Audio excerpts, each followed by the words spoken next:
I've always wanted to be an entrepreneur, even from childhood. I think there's an entrepreneur gene because that's something, perhaps I just saw that around me a lot with my family, seamstresses, my bakers, that kind of thing. And so I just always thought that to have control of your life, you got to have your own business. And so when I was young, I used to have that sell lemonade kind of mentality, babysitting.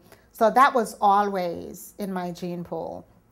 As I got older, I think if you're asking specifically about why I started this business, I was in corporate America for many, many years. And at 9/11, we got downsized, both my business partner, Peggy, and myself. And it was a good time to sit and think about, what is the next act in your life and what do you want to do? And we had actually talked about having this type of business from before we left the corporation where we worked. So this 9/11, I would say, gave us an opportunity to really just execute on what we were talking about before.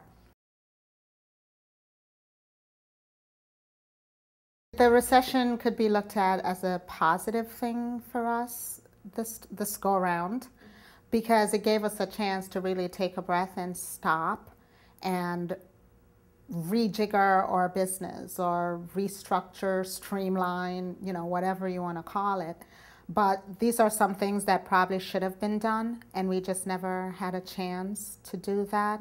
So one of the things that we restructured was, of course, our expenses.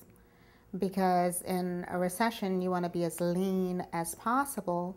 And we thought we were running lean, but whenever you have a recession or some kind of downturn and you have to go back and take a look, you realize there's more you could cut and more you could cut.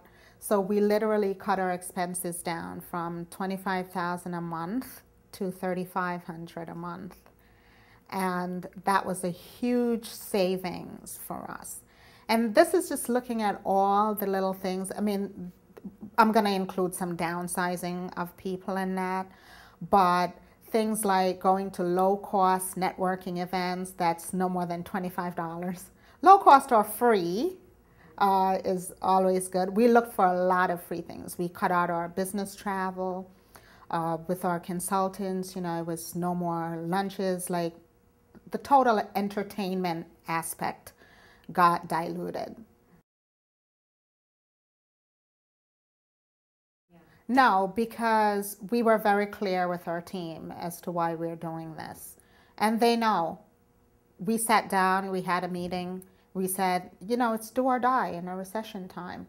And these are things that we just find. We weren't the only ones that were doing it. Our clients were they were also doing this. So it was not as big a deal as if everyone is having lunches and we're not the only ones. So it worked out really well. It's changed, and I don't think a lot of it is going to go back to the way it used to be, because people are really more considerate now. We don't know when we're going to go backwards again. We're starting to come out, or so people say, we're starting to climb out of this, but you never know when you're going to fall back. So I think it's just prudent to run as lean as possible. My partner motivates me. It's, I know some people said not having a partner is probably is the way people should go. You hear horror stories. But I think my partner and I have a good balance, a good motivational aspect of it.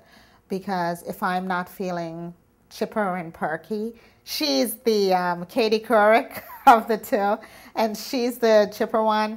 She can say something to me to help, get me going. I stay motivated just simply by waking up and knowing that I'm in charge of my destiny, and that my bills have to be paid, and I'm totally in charge of whether or not that happens.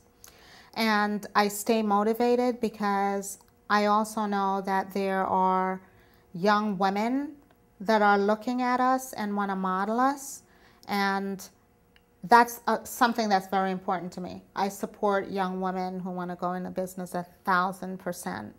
And we do try to be a role model for them, Peggy and myself. And that motivates me a lot, especially when someone comes up to me and says, oh my God, I saw what you did with your business and I really would love to do that. That gives me a lot of strength and motivation.